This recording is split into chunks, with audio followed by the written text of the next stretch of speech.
Kapag malungkot ka, ikwento mo sa Diyos. Dahil kahit hindi mo sabihin ng buo kung ano ang nangyayari, naiintindihan niya ang puso mo. Alam niya ang bigat na nasa loob mo. At alam niya kung paano ito pagagaanin. Hindi siya napapagod makinig.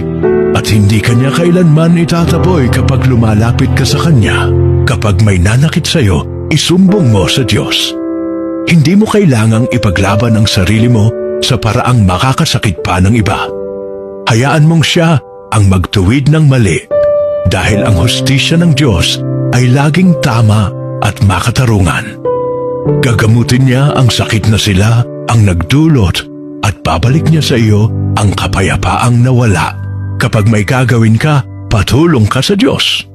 Kung siya ang kasama mo sa bawat hakbang, mas nagiging malinaw ang direksyon ng buhay.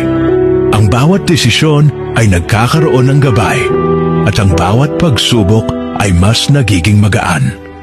Huwag mong ilayo ang Diyos sa plano mo dahil wala kang planong mas gaganda kung wala siya.